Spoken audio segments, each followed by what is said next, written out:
Earth Defense Force Iron Rain is, at times, kind of fun, but more often than not, it's simply annoying and tedious. Releasing in 2019, the same year EDF 5 came out in America, funnily enough, this is the second Western-aimed spin-off of the EDF series, the previous one being Insect Armageddon, which I've covered on this channel already. Whereas that game was given to a relatively unknown Western development team, Iron Rain was made by Yuke, a Japanese developer most known for their past work in wrestling games. I can wholeheartedly admit that Iron Rain is better than Insect Armageddon, but for every neat idea or halfway decent gameplay addition, there's at least a couple of bad or frustrating things weighing it down. The new enemies are a welcome sight, and it's cool that it's more than just a few fresh takes on foes we're familiar with, but the decision to give most enemies a flinch-inducing or status effect attack turns the moment-to-moment gameplay into a slog, especially on higher difficulties. The Prowl Rider class is a genuine mark in Iron Rain's favor, with his attack on Titan movement mechanics and ability to ride a mountable giant bug, and the changes to the heavy unit show a lot of potential, but the Overdrive mechanic is seriously underwhelming, only being able to be activated once per mission, and the energy gauge dictating every class's gimmicks and movement options is needlessly restrictive. The roulette gun is a fun inclusion, but the vast majority of the weapons are either outright pathetic, or a massive trade-off in some way, all having some sort of fatal flaw that makes them feel like a burden more than anything. The only exceptions are the highest ranked guns, which cost the most by a country kilometer, forcing you to grind missions to afford them, meaning you won't be using those until you're nearly done with the game anyway. At the very least, unlike Insect Armageddon, Iron Rain kept the collecting part of the gameplay loop the series is known for. It does, in fact, feature a slow grind to unlock more weapons and increase your armor. However, even though it looks good on paper, in execution, it's utterly grueling and demoralizing. There are 4 currencies to keep track of, the 3 types of gems and credits, the latter only given out as payment after you finish a mission based on the difficulty and letter grade you earned. The credits, the only currency you don't collect, is the only one that gets used for everything in the game. Increasing your max armor? Costs credits. Buying new weapons? Costs credits. Unlocking cosmetics, or even using items in battle? Costs credits. Considering that the game doles out a paltry sum each mission, it's impossible to sustain both upping your health and purchasing new weapons to try, and this extends throughout the entire game, unless you grind certain levels to rake in as much money as possible. This doesn't even take into account that because the majority of the weapons are garbage, and the better guns cost exponentially more, you'll be forced into saving up for a potentially passable weapon, going dozens of missions using the best of the fodder you've chosen to take a risk on, all while skimping out on every D and C, maybe even B ranked gun in the process, leaving over half of them locked away, antithetical to the appeal of the EDF series in the first place. The over-reliance on credits and the meager payouts you receive almost makes me think this was intended to convince players to spend real money to... Oh dear God, you can buy credits. There's so much about this game that's bafflingly bad, and everything I just went through only scratches the surface, but, like I said, it is a better game than Insect Armageddon. Well, after seeing the microtransaction malarkey, I'm not as convinced as I was before, but, I'd recommend watching the Insect Armageddon video if you haven't, and maybe my EDF 5 review, but hey man, you do what you want. Let's start with some positives. You can honk a car horn and physically stun bugs with your horn ammo count.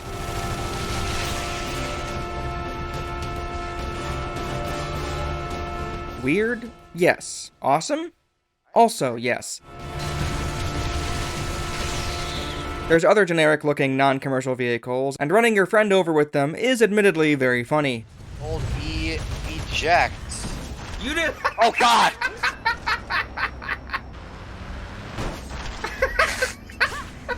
Who's your damage? Hang on, I want to hit you. This is so stupid. Let me go around. Get some speed here. What? Dumbass! Oh God! Move! This is so stupid.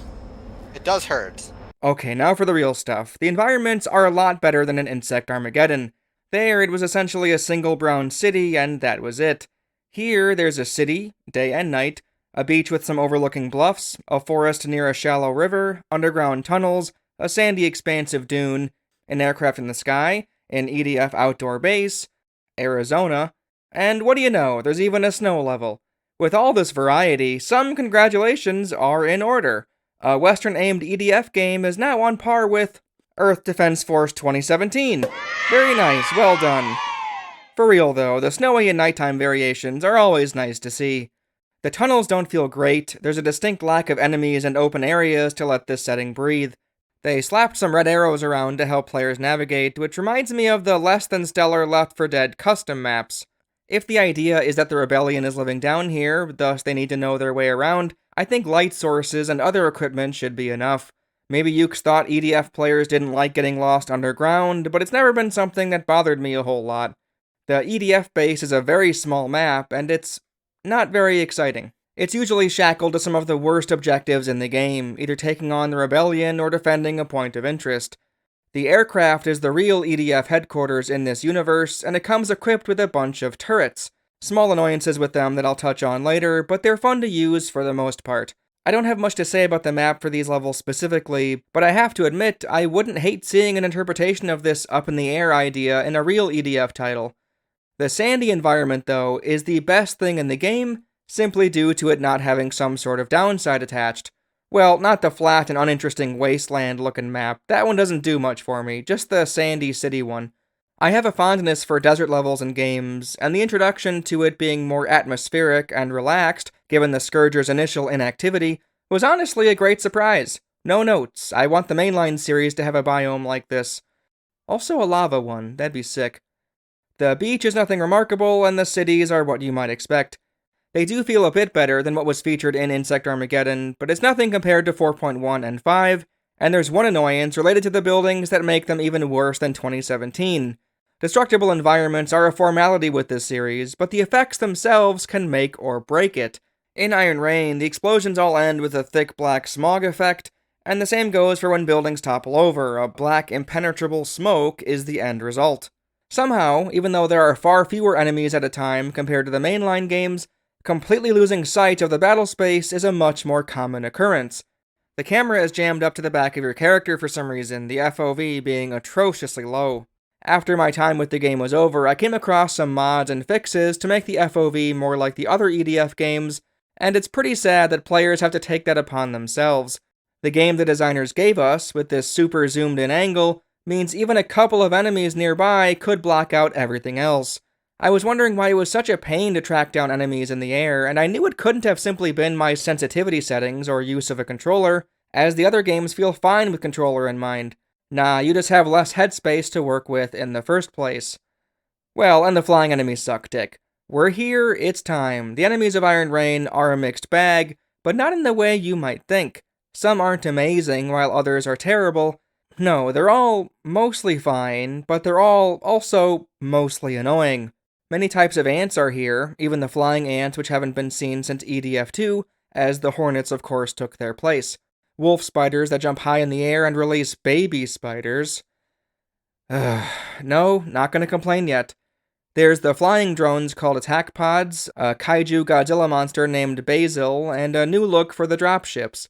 The Scourgers are the replacement to the Hectors, it seems like, and there's a beefier variant of them, and one that morphs into a weird mechanized crawly boy. What's that one book? Animorphs? Transformers? Something. The Gargant is very similar to the giant robot spider from Insect Armageddon. Along with these fresh paint jobs, there's some brand new enemies to deal with. A scorpion enemy dubbed Deathstalker, a turtle elephant-looking machine called a Harvester, something named Citrus, I don't know what bug it's meant to represent, and finally, a beetle that propels itself forward by farting. Again, hey, look, new enemies, very shagadelic, baby. But all of them are frustrating for one reason or another, either something exclusive to them, or a general problem with the game itself. On one hand, it's nice that the giant bugs don't immediately disappear when defeated like Insect Armageddon. You do feel the impact of your shots a bit more. However, many of them crumple into a ball when they aren't dead yet, so you'll be relying on your minimap to properly determine if the enemy you're firing at is actually dead, and if not, shooting at a lifeless but still apparently alive would-be corpse feels awful. Even more, some enemies, when defeated, explode and deal damage to you. Why on earth would that be a good idea in a game where you regularly rush in to collect items? Fuck's sake, at least Insect Armageddon didn't feature that part of the gameplay loop, goddamn. Naturally, the black smoke that can clog your screen props up here too, clouding your vision to an absurd degree. Speaking of going against the core tenets of EDF, really? Tiny baby spiders? Why? Stop making Western-aimed EDF games, you guys suck at it. The baby spiders die when they make contact, but they also stun you. When many of them rush in all at once, you can very easily get stun-locked and be unable to move at all.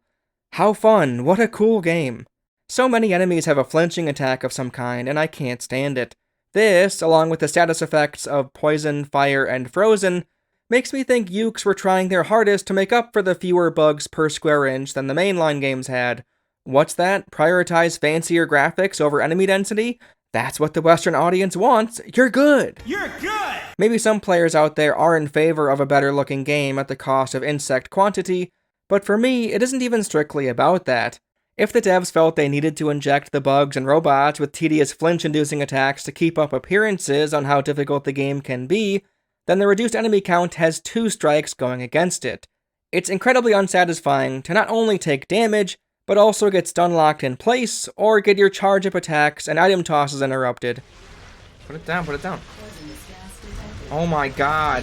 When the fucking scorpions, like, throw their, like, purple juice at you and like, it stun-locks you, what the fuck? Whose idea was that? It's not great. You get stun-locked so much in this game. I never thought I'd miss the ridiculous slowdown found in 4.1 and 5, but I'll take that 10 times out of 10 over being completely staggered. The end result may be the same, but slowly making progress, even walking in a straight line, feels so much better than being completely stalled from time to time. Keep that in mind, as that, coincidentally enough, goes for the progression system, too. Some enemies, like the Deathstalkers, double dip, which is simply inexcusable. They land an attack, which both staggers and deals damage, but also inflicts a status like poison, meaning you'll receive tick damage until it goes away. You can remove the status early by going into Overdrive, preposterous, using a healing item, or grabbing a healing gem. But Overdrive can only be used once per mission, so using that to remove a nerf is a laughable proposition. Healing items cost credits and are limited, and healing gems, the equivalent to healing crates, are damn near non-existent depending on the level and the type of enemy. Thankfully, the PR healer keeps the statuses at bay as it heals over time, but in a nonsensical turn of events, Overdrive mode, your one-time usage superpower, can't even prevent flinching. Outrageous. Oh my god. I don't want to get into the Overdrive mechanic yet, let's slow down. Those are the all-encompassing problems of the enemies, but there's more to say about them individually. First off, some are resistant to certain weapons. There's 2 basic styles as far as I can tell, energy weapons and ballistics. No, not those, you fucking dirty pervy gamer. Silver ants, for instance, are highly resistant to energy weapons, so an energy rocket launcher does practically nothing to them. As a mechanic, that doesn't sound too bad on the surface, but the problem is, you won't have many weapons available to you at a given time, and buying one that you hope is good could cost you a dozen missions worth of credits. Forcing you to use other equipment in the mainline EDF games would be awesome, but here, it doesn't gel well at all. It's completely at odds with the progression system. There's quite a few types of ants, the silver ones I mentioned already, but there's a crazy variety, and even... Oh my god, this is over... No, this is the ending of Dead Rising 2! They're gonna be steroid... oh shit, they're literally zombies! Get them! This is literally like my favorite Dead Rising game! Zombies? Yes, zombie ants. This is a zombie game. Holy shit, now I just gotta reference Star Wars and I'll have all my bases covered. Nice blue milk, nerd. Alright, I tried. The ants can shoot out acid, knock you down with a headbutt, or grab you, and all of them are irritating in some sort of way. The acid shot, I mean, I'm sorry, but does this not look like sherbet ice cream scoops? For how serious this game takes itself, this feels a little too stupid to fit in. Getting knocked over by the ants is incredibly frustrating, especially considering the quick rise move costs energy, but I'll get to that when I talk about the classes.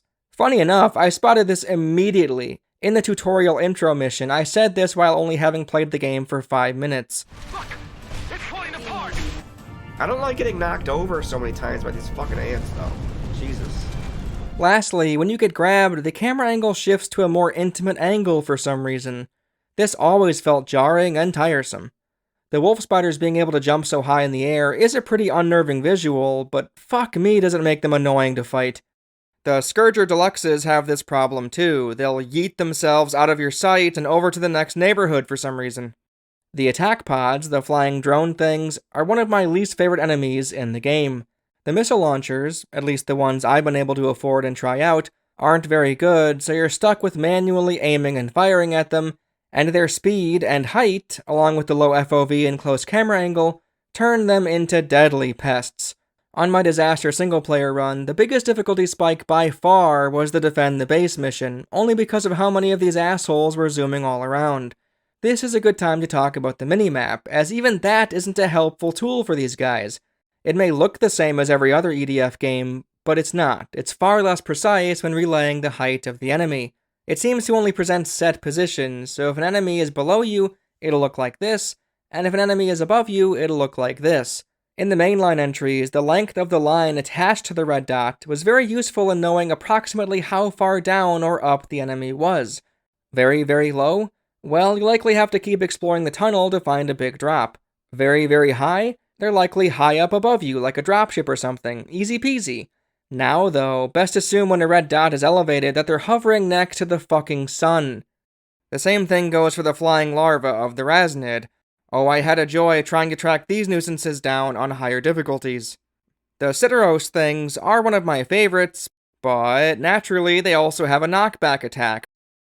I've seen a person online cheekily claim that Iron Rain is the Dark Souls of the EDF series, since you have to react to attacks instead of easily mowing down a horde. I think they were mostly joking, but honestly, yeah, especially with the heavy unit and trooper, activating your defensive move once you see one of their attacks on its way is what you'll have to do, as getting double dipped, triple more like it since their attacks knock you over, feels terrible. It's obviously not harder than the main series. I was able to get through plenty of missions solo on Disaster with the roulette gun, but the enemy designs and their attacks make you play this more like an action game opposed to an EDF title. It's hard to claim that's unilaterally a bad thing, since I fondly remember dodging and weaving as a wing diver in EDF 5, but for all of the reasons I've laid out so far, it feels vastly different when comparing the two. The Deathstalker Scorpion enemies are extra annoying. With the flinching and status garbage, they can so easily stun-lock you into oblivion if enough of them are on screen at once. The Deathstalkers take significantly less damage if they have their pincers up above their face, which I don't hate as a concept, but paired with everything else, it's not a fun quirk to work around. They also have a charge attack of some kind, whatever. They look cool, and that's about all they have going for them. The Harvesters are the wackiest addition in the game, both when it comes to the lore and their visual design. At a glance, they resemble an armored turtle, but it turns out those blue circles all around them are trapped humans. Supposedly the idea is these guys capture soldiers and civilians. Doing what with them, I have no idea. If it's an energy thing, like the Matrix movies, that would be awfully silly. The first mission they appear in, you're told not to fire at the bodies of the Harvesters, as we don't want to hurt the humans being used as a shield. There's even a health bar thing. The problem with that, though, is these Harvesters blow up when defeated. I have no problem with their weak spot being the tip of their dick or aiming at their legs, but the dialogue constantly telling us to save the humans inside, followed directly by the entire thing exploding, is dumb, and not in a funny way.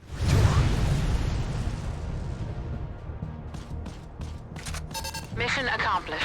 What do they want with those people? Are they simply hostages, or are they capturing people for their own research? You know what would be funny? Everything the same, but our radio person dramatically reacting to the loss of human life every time. I could see that happening in EDF 5 or something. Well, no, since they'd have the foresight to have this lead somewhere, or have it evolve in some way through the dialogue across a dozen or so missions. See, I'm so used to Iron Rain that I'm nonchalantly selling the main series short. EDF 5 would have handled this so much more interestingly. The Gargant isn't really an enemy, he mostly walks around and looks imposing while spawning people sometimes. The Basil, the Godzilla equivalent, feels very standard. At least the other interpretations in the classic EDF games had some spice to them. This one feels really safe. He, along with a few others I believe, get overheating attacks, which are way worse than simply being staggered or given a status. It's truly awful, but I'll get to that when I discuss the classes. Thankfully, Iron Rain has something all its own when speaking on giant foes. Raznid is the main attraction for the invading aggressors. He has a big spiky belly, he's like a mile long, and can breathe out flames and other weird attacks. He's definitely cool looking, but he reminds me of the old Iron King from Dark Souls 2. Yeah, sure, you just keep standing there at the edge of a body of water and I'll dance all around. The interplay between the Hivecraft, the major mothership of the aliens, and Raznid is interesting enough. The Hivecraft seems to protect or heal him, but after a while he turns into Charmeleon from the Pokemon anime and stops following orders, I guess? He's the main guy we chase down in the game, and the aircraft mission where we have to fire at his weakened spot on his face is genuinely a highlight. Reminds me of a Zelda boss, in a good way. The turrets found here are very aggravating, as they blow up way too quickly, are a hassle to enter and exit, taking up enough time for enemies to deal a hefty amount of damage to it, are a struggle to position and aim, moving sluggishly like a fencer's chain gun, and they only face the side they're on, so when Raznid is right at the front of the ship, or an even better example, the weak spot of the spider dingus, they're practically useless. They are very strong, and it feels great when you can take advantage of them properly, but their negatives overshadow their positives. That's the recurring theme of Iron Rain, I guess. Besides that, though, this quasi-boss level is solid. It's simple, but something about attacking already weakened spots on giant foes feels strangely satisfying. Yes, even the Adjudicator fight in Demon Souls. The pillars that show up for a few missions relate to this guy. Not the Adjudicator, the Raznid, I mean. Initially, given that I've played EDF 5 a ton, I figured it was a spawner. That mindset will get you into hot water faster than a fucking... Yeehaw! Why did they write that? If you hit it with any shot, intentional or not, weak or strong, it'll fire off an annihilation blast, which reaches, frankly, an absurd distance. Here comes the thing. Oh, God damn it, I hate that. It's so... The range it has is crazy. The objectives where you're told to kill all remaining bugs can be a nightmare depending on your loadout, given that the last few seem to have been programmed to crawl on the pillar itself. Super annoying. Sure, don't come out to attack me, lure me in and have me fire off some rounds and... Yep. If these don't spawn enemies, what do they do, you might ask? Well, they're only present in the midway section of the game for about 4 or so missions, and they were only there to summon Raznid, and then they kinda go away. Gameplay-wise, they're not great, but I can respect the idea of working in some alien technology gimmicks to build up a giant enemy. The Raznid eventually turns into the final boss, a plant-looking thing. The Hivecraft mothership things drop their dingleberry to power it up, so you'll have to either have a very long-range weapon equipped and get clear of any blocking buildings so you can shoot it at the tip of its dick, or spend a ton of energy, literally, racing all over and waiting for it to prairie dog back down. Fun stuff. There's one more type of enemy, and it's real dumb. This game features a rebellion faction of sorts, humans with vehicles that hate the EDF army and fight against them. They come in and try to steal energy gems, and you'll need to, I guess, murder them for their insolence. A very, very bad idea, and it doesn't really turn into anything. We save them from the aggressors one time, and I think they offer help in the final mission. I don't know, it's not very memorable. Energy gems, huh? Yep, instead of crates, energy gems are what you run around and collect. Red, blue, and yellow, all of which are required to purchase certain items and weapons. Credits are by far the most important resource, so to be perfectly honest, this gem garbage feels insulting, and in more ways than one. Sure, we can give Yuke's props for at least trying to keep this aspect of the series intact, and yes, I understand that trying to make a more serious interpretation of EDF likely isn't easy when you have this odd roadblock of a mechanic to work around, but the way Iron Rain went about it is the worst of both worlds. Crates weren't actually real in the mainline game, since, why would these bugs drop medkits and individual armor pieces? Obviously. But the gems are something tangible in Iron Rain's universe. We use them as a power source, I guess? Squad leader, look at all those energy gems. Everyone, collect those energy gems from the body. We need those gems ever since we lost our generators. The Rebellion wants them, our characters talk about them non-stop, and we're ordered to collect them after each mission. Something about the horrible tone the game goes for, with the jokey and less than serious dialogue. You must enter the tiger's den to take a tiger cub. It was worth the risk. Sir, your ancient Japanese sayings are really confusing. Essentially, it's a bonus character. Bonus character? Remember? They had them in video games? Oh, right! Video games! I remember those. When I was a kid, I used to borrow my brother's wrestling game. Mixed with everyone talking about these stupid gems, it's almost cringeworthy. Alrighty, time to gather up the gems. Ha! We got The energy gems. Body. We need those gems ever since we lost our generator. I don't like how they're Stop telling us to collect things. I don't like Stop. how they're acknowledging the gems You as a must real enter the thing. tiger's It's kind den of to take a embarrassing, tiger to be cub. honest. Alrighty, time to gather up the gems. Imagine like Earth Defense Force 6. Yeah, let's collect these items. Stuck-up attitude really gets I hope Gotta pick up all the crates. I get a new weapon with this. I'm just happy for the armor. So not only do we have to listen to these characters reference these stupid progression currencies, because they aren't even close to as important as credits, the collection aspect of it itself is dog shit too, since they're so unimportant in the grand scheme. The fact that you don't have to be right on top of them is nice, they magnetize towards you a bit, but even if we pretend these gems mattered, they still aren't satisfying to collect. Don't sleep on the simple beeping sound in the mainline series. That's significant. It's a rewarding auditory feedback to a task that many feel is monotonous. This just feels bland as hell. The progression system is one of the saddest parts about Iron Rain, since you could easily trick people into thinking it's the same as it's ever been. Someone could, truthfully, advertise Iron Rain as a game where you shoot bugs and robots while slowly increasing your max HP and weapon count, but the difference is night and day. Every single time you grab armor crates in a mainline EDF game, you know that's being added to your total health pool. Even if the armor limit while online prohibits you from using all of it, the crate is still worth a pickup. You know exactly how it's benefiting you, and it's an instant process. The weapons aren't as guaranteed, RNG will dictate if you'll get something new and such, but still, same thing, grab the crate, get the weapon. Here, everything is staggered, and credits are the single commodity that determines basically everything. You need to purchase set armor increases, you need to purchase your guns, cosmetics cost credits, and using items deducts from your payout.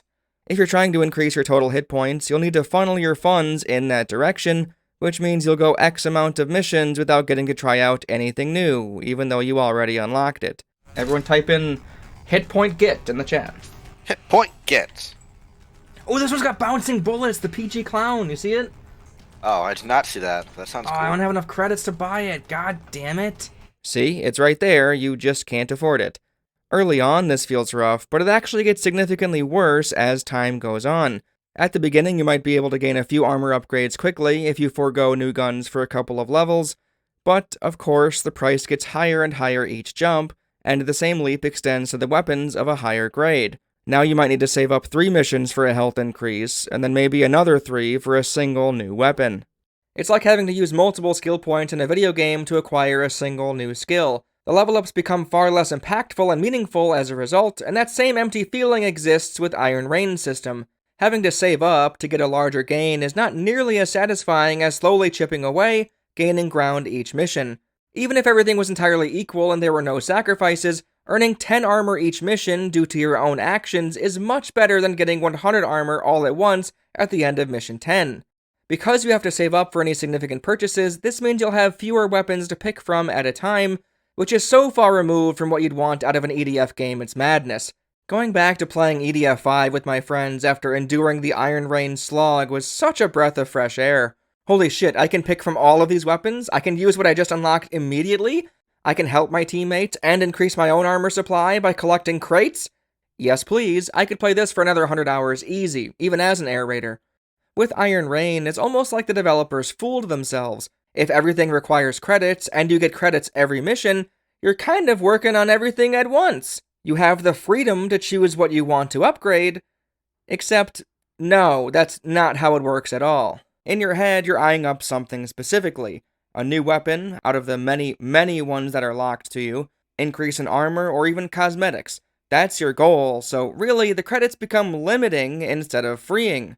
You've already picked a lane, meanwhile everything else credits can be used for waits on the back burner. Am I mixing up my analogies? Who cares? I could theoretically see this system working if they gave, like, a substantially increased credit payout.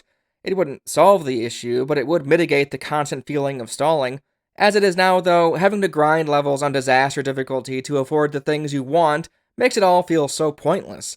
This is different than farming in the mainline games, since then it was RNG dependent.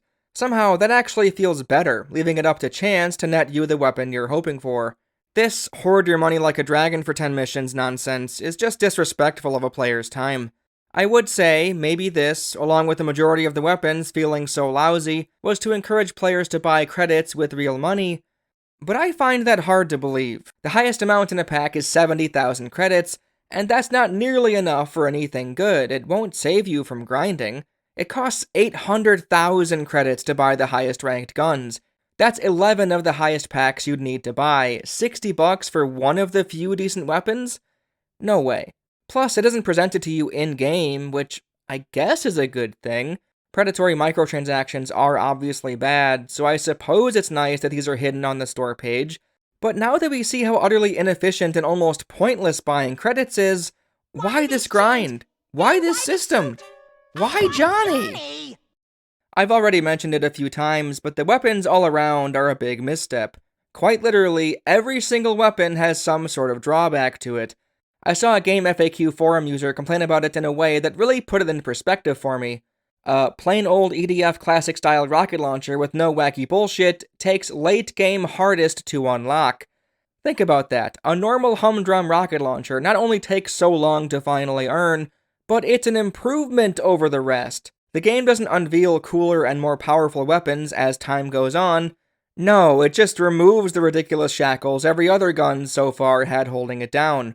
Whether it be reload speed, fire rate, a long wind-up before firing, not being able to move while shooting, not having any ammo at all, a laughably short range, or even not dealing damage directly and instead forcing you to fire at the ground in front of enemies? If you want a standard generic no-frills weapon that packs any semblance of a punch, well, you'll be sorely disappointed for a long time. Throughout the entirety of normal, it felt like the guns we had access to were simply too weak for the current mission. Maybe that's to encourage item usage, Jesus, I'll get to that in a second, but either way, until you scrounge and suffer to finally afford the higher ranked guns, if you've unlocked them yet that is, you'll likely be forced to put up with some kind of bullshit.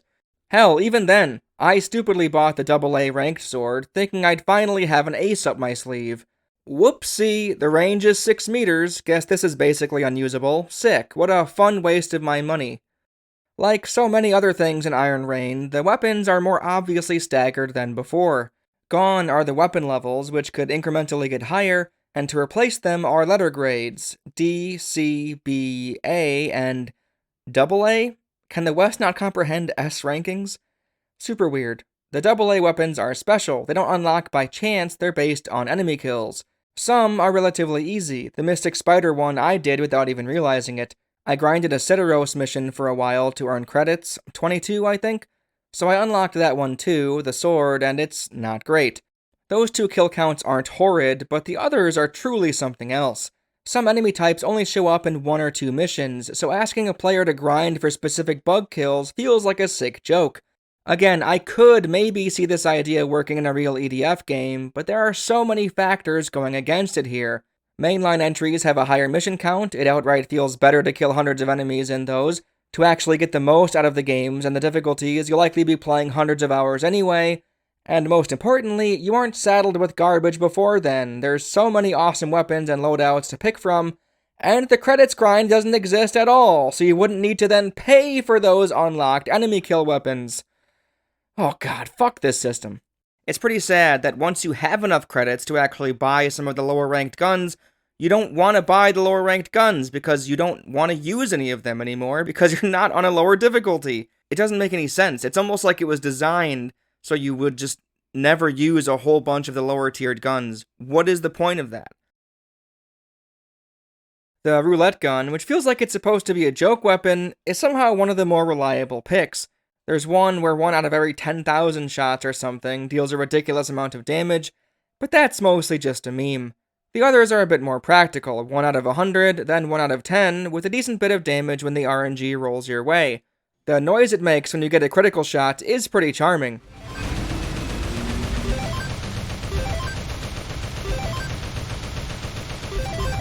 Even funnier, the Santa Claus, which has a 1 in 4 chance of a crit, plays jingle bells as you fire.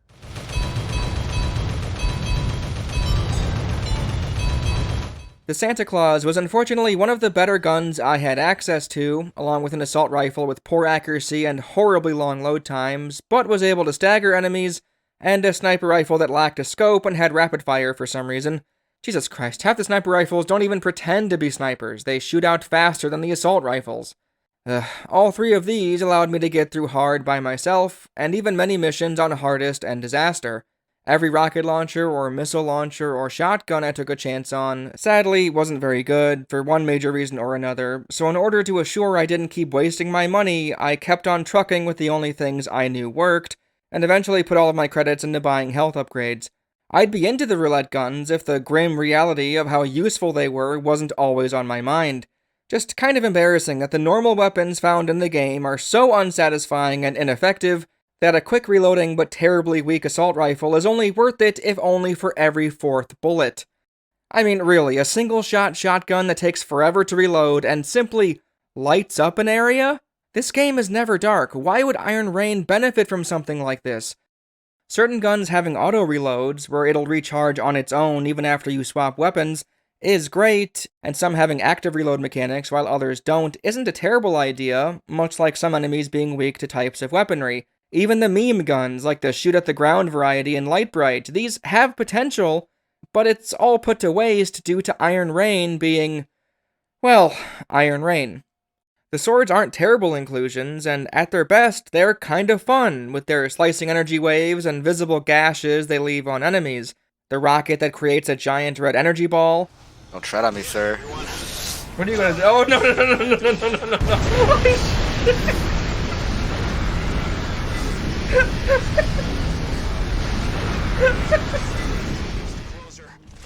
You son of a bitch. It's a good weapon. Hell, even the satellite weapons show that Yuke does at least kind of understand the appeal to EDF. This isn't too bad, but even ignoring the progression grind of it all, when you pair it with stun lock and status effect spam, it's already a lot less enjoyable than it could be. Plus, they don't even unlock until the end of a normal playthrough, a dozen or so hours in, and you have to take a huge risk in buying any of these toys since you won't know what's good until you try it.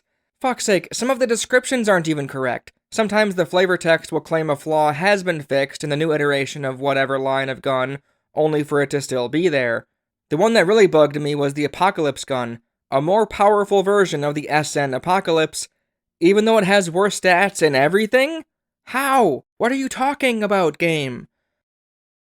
All that said, Iron Rain does, in fact, have 3 legitimate improvements to the series, one's not even found in EDF 5. You're given a 30-second grace period after missions, where you can run around and collect stuff after the objective is completed. There's a way to favorite loadouts, so you can quickly select and return to them. And holy cow, there's a real testing space. You can bring in any gun you purchase and see how it works. Whoa! Except, much like everything else in this game, all 3 of these additions are hampered by dumb decisions that almost undermine them completely. That practice space? Yeah, you can't access it online, and even when offline, it's a load screen away. Well, that's not convenient at all, and given that I can't test out weapons I haven't bought yet, fuck off. The 30-second collecting time sounds lovely until you realize you can't skip it. Whether it's because you've taken the red pill and finally understand how pointless these goddamn gems are, or you've, already collected all of them in the play space, it doesn't matter. You have to sit there and wait until the countdown is done every time. Holy shit, did any of the playtesters collect the gems early, or did Yuke just not give a fuck? Surely it isn't masking a load screen, as there's still one after this when you return to base, and it's just as long as loading into a mission. Being able to favorite guns is something I've been wanting for a while, but not like this, not the way Iron Rain does it. You don't slap an icon next to a couple guns you like for the future. No, you save an entire loadout, items and all. You're constantly, and I mean constantly, changing up your items based on the mission and your item capacity for the unit you're using. Well, at least you are when you're trying to get the most out of the game and are in anything besides normal or easy. Either you'll change your PA gear and have fewer slots available, meaning you'll need to rearrange what you had to keep in the items you want near the top, or you'll brace for the mission at hand, which could see you dump everything out and attempt to min-max the item point allowance number. The item system itself is beyond clunky as it is. Being able to save the entire loadout is just completely worthless to me.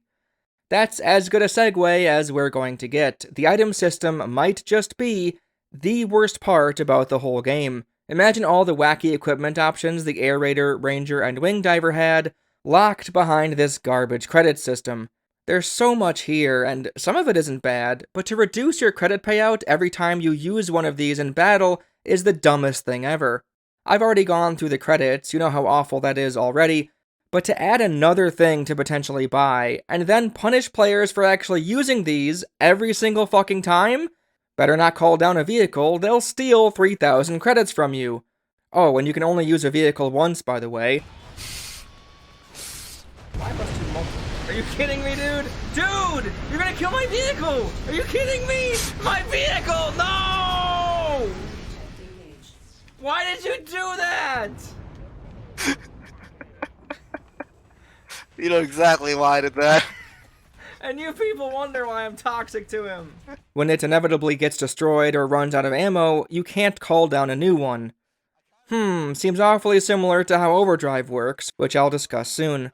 On a normal or easy playthrough, you can skirt by without items, but hard and above? Well, the decoys and healing packs, sometimes even the vehicles, are all but necessary for survival. Too bad you can't bring in everything you want though, as each class has a set number capacity, so oh, what's that? You chose the Heavy Striker? The Jet Lifter? Sounds like you're only bringing in decoys and healing items. Cool, fun. I can see some semblance of an okay idea here when it comes to the airdrop chests, but it's not enough, and they cost too much. Basically, a chest, when called down, depending on which one you picked, has a host of blue tinted items that won't cost you anything. After a mission, you'll see the chest cost get deducted, but anything blue is free, basically. These free items are sometimes found in levels for you to grab, and that's really cool, I won't lie. But for how much the normal chests take from your payout, and how much they hog your item point allowance, like, some of the best things aren't even found in the same crates, and bringing all of them in is impossible. This item system is another entry in the long list of Iron Rain's exasperating characteristics. The vehicles and decoys being so effective is another double-edged sword. After all, decoys in other EDF games are usually a wasted slot, so this has the illusion of a step forward, but the only reason they're so helpful is because the stun lock spam is as prevalent as it is. Being in a mech or something means you won't be affected by status or flinching attacks, and decoys finally give you a minute without your screen getting overwhelmed. It should go without saying, but the combo of only getting a set amount of an item or vehicle without a reload of some kind, and them costing your money at the end, is dog shit. Whoever approved of this idea should be fired. Well, no, that's too harsh. How about, whoever approved of this idea should be forced to play Iron Rain for an hour a day for the rest of their life. Still too much. For the next 5 years. There we go, that sounds like adequate punishment. Another reason the decoys are so helpful relates to the NPCs. Can we talk about the NPCs? I've been dying to talk about the NPCs with you all day. These AI squad mates are worthless. This 2019 video game has worse AI than the 2006 EDF near bargain bin game. Not only do they not draw aggro at all, they don't even fire at the enemy. I have so many examples. So many. I'm just drawing the sentence out just to show you. Where there's like 1 or 2 enemies in front of them, and they shoot in the complete opposite direction. What is this coding? Just look at this. No, really, if you've only been listening, look right now. You think this dumbass is going to be of any help?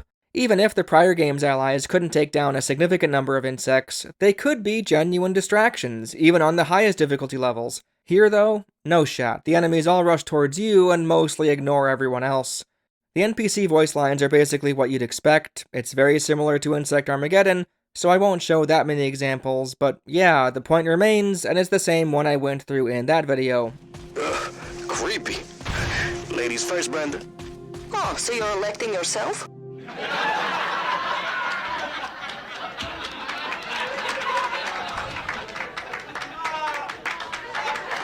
Long complaint made short, these less than serious characters are taking this serious situation less than seriously.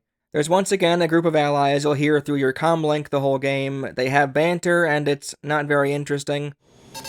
Quake Squad 32 and the Rebellion are fighting in this area. Join Quake to defeat the Rebellion. Roger. Brenda, Mike, let's go. You heard the lady. Roger. Mike, are you listening? Oh, yes. I apologize, Captain. Get it together. The lives of all your squad mates are in your hands. Yes, sir. I know. FISA, it's the EDF. There's one dude who keeps saying lines with the same inflection, almost like he's trying to start a catchphrase, and I'm not having it at all. What do these aggressors think they're doing? What do these aggressors think they're doing? What do those aggressors think they're doing? The only NPC worth praising, at least a little, is Dr. Mengele. He's the chief aggressor scientist, and, well, he sounds like this. As you all know, the massive walking creature Gaga is extremely strong armoring. As you all know, the massive walking I thought you were doing that off the top of your head until I just heard it myself. However, Dr. Mengele is the that best. the armoring is relatively vulnerable at the... It's an obviously goofy accent, and yeah, it is kinda funny, but to hear it the whole game, This is Mengele. he starts to wear out his welcome.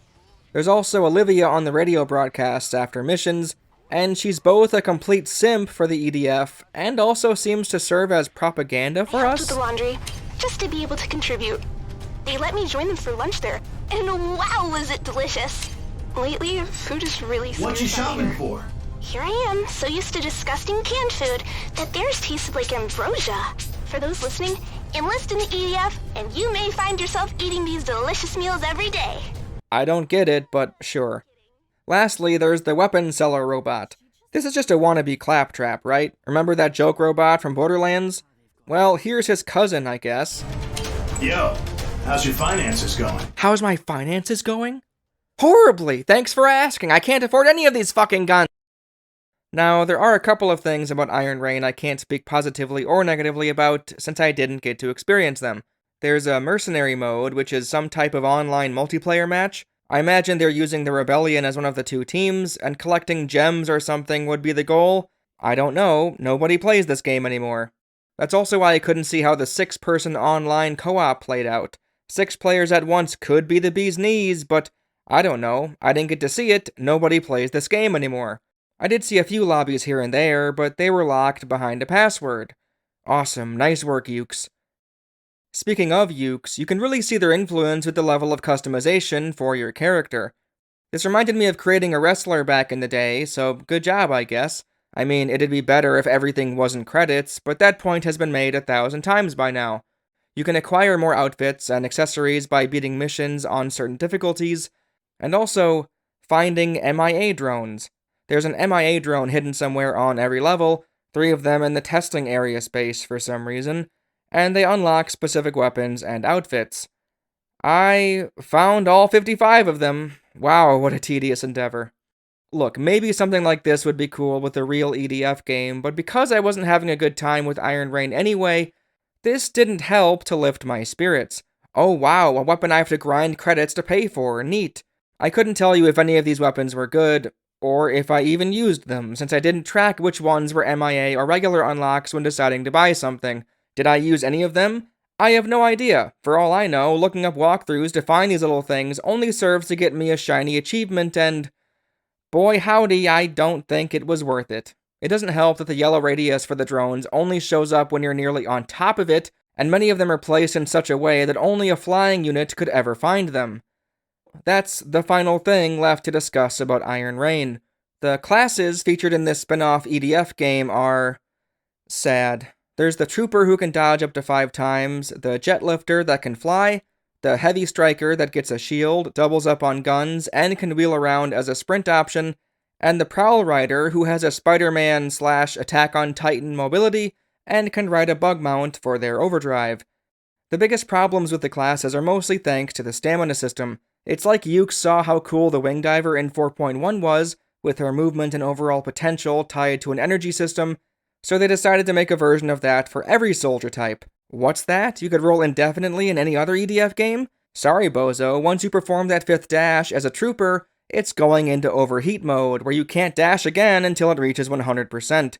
Saying you have 5 dashes is just flat out disingenuous. You have 4, and an emergency 5th one you should never, ever use. At least the trooper retains his ability to sprint when overheated. The heavy's quicker movement option is linked to the energy tank. He rolls around like he's got Heelys on, so if you overheat, you're a sitting duck. You can't bring up your shield or move faster than a snail. The enemy attacks that overheat your core are annoying across the board, but for the heavy, it's just completely ridiculous. Better hope you had Overdrive saved up. Absolute nonsense. As if the statuses and flinching attacks weren't enough, and your energy stays at 0 for fucking ever. What was that? I just got hit by something. Why'd I get knocked over? Yeah, what the fuck? What the fuck? And overheated me too. Yeah, it overheated all my shit! What the fuck is this? It's really bad as a heavy. It's Yeah, really bad as a heavy. Also, I haven't gotten my stuff back, have you? What if I overdrive? I'm still at 0. Overdrive fixes it. Overdrive fixes it. I already used my overdrive. This is a ludicrous punishment for something so minor, randomly getting hit with a specific attack. Why did that take so long? Okay, I'm only just now recharging my actual shield thing. What the fuck? This game sucks, dude. The twin kaiju fight is just so aggravating because of it. Both of them at once can turn you into a helpless sloth. The many individual intricacies of the heavy specifically compound into quite the annoying hassle. The shield always being available at the press of a button is an interesting deviation, granting you safety from almost any attack. However, it drains your energy at a pace so fast it'll make your head spin. You basically have to predict when attacks will land and throw it up for an ever-brief moment, otherwise you'll hemorrhage stamina and you'll be utterly defenseless. This mixes horrendously with your low field of view and enemy attack spam, as you'll get pelted time and time again from behind. Having your shield up 24/7 isn't feasible, and you can't predict when bugs from behind will land a hit, so it's a lose-lose situation. This is woefully balanced, all things considered. Glad the heavy unit is the only one without a quick rise move, that was smart. Sheesh. Funnily enough, opposed to the trooper, whose energy refills faster when overheated, the heavy unit's energy recharges slower when overheated. It's a gigantic punishment to overheat, and for more ways than you might think. See, you get graded in a few categories each mission, and if you get high enough scores, you'll earn a higher letter grade overall, granting you a higher credit payout. AA is the highest letter grade, and Gold Star is the highest, individual metric score. The categories aren't something I want to discuss much, except one, technical score. You know what makes this go down? Getting knocked over in battle and overheating. Every overheat is a mark against you, meaning not only is it detrimental mid-mission, it reprimands you once more afterwards. A double whammy, a two-pronged kick in the ass. It's such a shame, since the heavy unit is conceptually awesome. When I said you double up on guns, I meant it. If you pick an assault rifle, you're firing 2 assault rifles at once. This works with everything, except satellite weapons, I think. But since everything else sucks about this guy, you can't really count it as a win for Iron Rain. The Jetlifter unit is just as disappointing, but for different reasons. Yuke's had a clear winning example to work off of, and yet this feels more akin to the Jet from Insect Armageddon than the Wing Diver in 4.1. The momentum is weird and floaty, you feel like you're covered in wet cement when taking off and changing directions, yet after you dash in midair, you're practically a runaway freight train. Even this feels bad, as you don't get a sense of increased velocity at all. It more or less resembles a UFO defying the laws of physics, hovering and inexplicably moving from point A to B. It's as if the entire level is on a treadmill and you're just standing still. Of course, getting yourself to move this fast and not be a slowpoke saps you of your energy like you wouldn't believe, so don't go overboard. There's also a button to drop down right where you are, which is almost necessary due to the wonky momentum, and unbelievably, it costs energy too. So much of Iron Rain feels like you're battling the game itself, pleading with it to let you have more fun, then it slaps you in the face for even suggesting that idea. Rising out of a down state quickly or regaining control in the air after being hit costs energy too, and that is similar to 4.1 and 5, but here, since you get utterly bombarded with flinching and knockdown attacks, and the momentum is putrid for the Jetlifter, is just salt in the wound. Even worse, because your guns don't integrate with the energy system, overheating as a Jetlifter serves no purpose, other than to be a harsh punishment that's no different from every other class. The Prowl Rider is the best class in the game if we're viewing them all in terms of a zero-sum positives versus negatives score. The grappling hook is a genuinely fun way to get around, both when it comes to basic traversal and for dodging enemy attacks. It does cost energy, but if you're slick enough, you'll learn to let go of the grapple button and let your paper airplane momentum carry you away. The other obvious gimmick of his is the giant mount he receives when activating Overdrive. There's 3 to pick from when choosing your loadout, and they all have unique attacks and special abilities. The ant bites, spits out poison, and can walk on walls. The spider jumps high, shoots out webs, and can send out its babies, and my favorite, the scorpion, who has a great melee combo and is capable of destroying buildings. This is such a clever inclusion, and it's, once again, not something found in the mainline games. However, it's, once again, ruined due to Iron Rain's unflinching desire to balance out all positives with an equal or greater amount of negatives. The overdrive mechanic is dumb, for the main reason being that you can only activate it once per mission. I'm sure most of us have heard the joke about gamers hoarding a valuable resource or item for when we quote-unquote need it, but never end up using it because our brains are silly. That was the case with the overdrive on my first playthrough, and it went triple for the friend I was playing the game with. I'm willing to admit that, on paper, it does somewhat fit in the EDF ways of doing things. Playing missions repeatedly on higher difficulties, eventually knowing when and where enemies spawn so you can plan around them. Yeah, I can see how knowing when to use your one overdrive usage on something specific could be satisfying. You're learning to use it at the most efficient time. But when looking at it from a more casual perspective, and from the angle of trying to enjoy the game, the scarcity of this power does more harm than good. Being able to ride a bug mount is obviously a selling point of the Prowl Rider. It's shown off during his intro video. Hell, it's in the name, Prowl Rider. But only getting a minute to go nuts with it makes it all feel pointless. This is the equivalent to the non-reloadable gimmick guns in the mainline games, where it should have been the equivalent to the airstrikes and vehicles, something you can earn back by killing enemies. If the overdrive mechanic wasn't a one-time usage, boy, I could see myself and my friend having a joyous time taking advantage of our Super Saiyan forms, but instead, we mostly lamented over the hollowness of it all. You want to know how we most often ended up using it? Collecting the gems at the end, because we were saving it for something big, and now we might as well use the increased speed to collect stuff to get a higher ranking so we can get more fucking credits. Also, because of course, you don't start on the mount when you activate Overdrive as a Prowl Rider, and your bug can spawn on a building, so if there's a hefty amount of enemies nearby, well, it's even more wasted than before. Fuck off. Oh my, this ant is literally... No. Another issue with the overdrive, one that truly boggles the mind, is that it doesn't reset your energy to full afterwards. You'd think this would be at least a get-out-of-jail-free card for when you're near empty or overheated, but no, once your Kaioken is all used up, you're back to exactly the number you were at before. Awesome. Oh, right, by the way, if you did use it to save yourself from an overheat attack, it'll send you back to that 0 overheated status if enough time hadn't passed yet. Unbelievable. Can't believe I forgot to mention it. This game sucks. This, plus the fact that it doesn't even prevent getting staggered by flinch-inducing attacks, is pathetic. Is it a one-time super mega state, or is it not, Yukes? The other classes don't get as fancy of overdrives, but being able to triple your movement speed, reload in a quarter of the time, and fire off an entire clip in a heartbeat certainly makes it a very powerful tool in your arsenal that you can use once. There are items that give you an overdrive reload, but surprise, surprise, they're disgustingly expensive, both with how much they take up in your item pouch and how many credits they deduct after a mission. Ukes, please don't make another EDF game ever again. Oh shit, I put this line in before I realized World Brothers was also Ukes. Hey, let's hope they learned from this and that game is better? Oh jeez. Even though I played through the game twice, once with a friend and once solo, I couldn't tell you much about the story.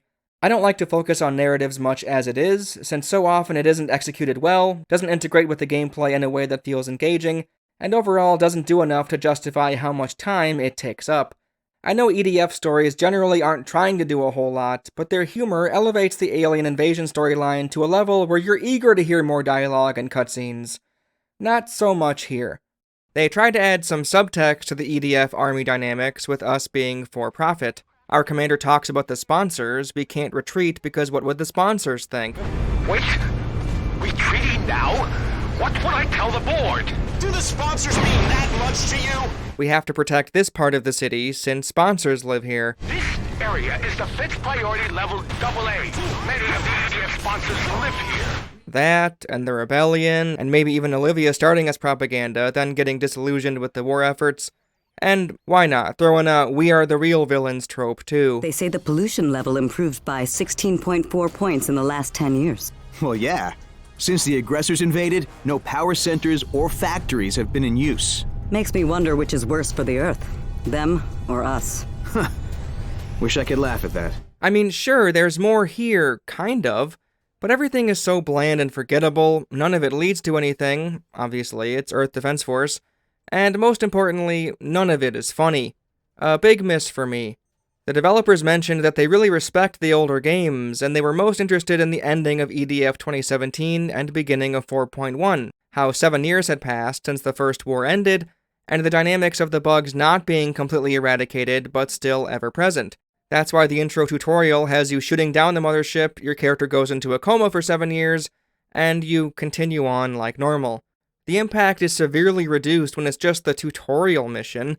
The reason it worked in the mainline games and was so fun is because it was the start of the next game, the continuation. Iron Rain's gap of time mostly serves to be a trivia piece, something to enter into the fandom page. Yep, 7 years had passed. Epic lore. Funny enough, where the mainline EDF games usually get better as you keep putting hours into them, I found myself disliking Iron Rain more and more throughout my time playing it, and throughout my time thinking and writing about it. Hell, I'm actually getting frustrated reading this goddamn script. This hit me so hard that I couldn't bring myself to finish the DLC levels. I noped out at Mission 5. This game is exhausting, truly. At least there seem to be DLC-specific additional voice lines, which is nice, and the drill vehicle was kind of neat. The golden ant tornadoes are a cool visual, I suppose. Yep, that's all I got. I'm done talking about this game. Iron Rain does one or two things right, but nearly everything else wrong, and even the few things it did right are moot since other negatives, either attached to them or found elsewhere, drag them down.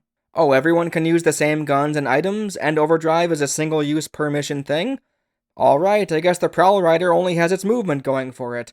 The Heavy Striker is a beast that can double a weapon's firepower and block any shot coming for it.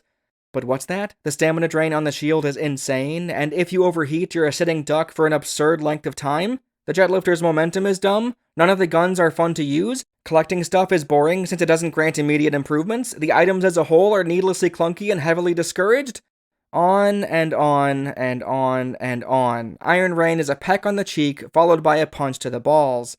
The tone and dialogue is just as eye-roll inducing as Insect Armageddon was, but that actually makes this worse. At least Insect Armageddon was a Western studio trying to appeal to its own region, whereas Iron Rain was made by a Japanese studio. This is them trying to pander to America, and Canada, I guess, I don't know, and it comes across as condescending. Even more, Insect Armageddon launched during a time where the only other EDF title was 2017 on the Xbox 360. Iron Rain doesn't get the same benefit of the doubt, as they had Insect Armageddon to learn from, but also 2025 and 4.1 to use as reference. Instead, they did their own thing, went their own way, all in the name of garnering a Western following. At the very least, EDF 5 wasn't out in the States yet, otherwise they would have looked even more foolish. Now that it is, and it's now abundantly clear that a crapload of people like the mainline series and the tone it strives for, I certainly hope that from here on out, the spin-offs aren't this patronizing and dumbed down. My final verdict on Iron Rain? It's not the worst thing ever, but it isn't a game I can recommend to anybody. Why sink money and time into this game when there's already 2, and with EDF 6 on its way, nearly 3 fantastic mainline entries in the series to enjoy? If you like EDF already, or are interested in the series, there's hundreds of hours of playtime with those 3 right there, let alone if you go back and play 2017. No reason to bother with this one at all. If you don't like EDF, this isn't a Monster Hunter World equivalent. It isn't about to lure in a wider audience due to its Western aim and supposed better graphics. Everything people wouldn't like about the series is here, just a far worse take on it. The only people I could possibly think to recommend it to don't exist. If Iron Rain was available on Xbox, maybe this could scratch a semblance of an EDF itch for people without access to the real games, but it's not. Iron Rain is only available for the PS4, 5, and PC, the same places EDF 4.1, 5, and 6 are found. Sorry, Iron Rain, but even Insect Armageddon has that over you. You hate to see it. Thanks for watching, everyone, and thanks for the continued support for the EDF videos I've made. Happy to see my EDF 5 video climbing the ranks in my total views. Very cool. If you think about it, it's the only non-zombie and non-licensed game to have over 20,000 views on my channel. Good golly, do I have a niche, but I'm happy the EDF series has joined its ranks. If you liked this video, consider subscribing. Also, maybe check out one of my other channels, Post Game Clarity, where me and my pals talk in detail about a specific game every couple of months. We've discussed Metal Gear Solid, Pikmin, and Catherine, to name a few, and our last edition was on the PS1 hidden gem Klonoa. Give it a watch, it's a fun time, and I put a good deal of work into editing those. Thanks to my patrons who support these silly videos with real money. You're the best. Alright, that'll do it for me. Have a good one. I'll see you next time.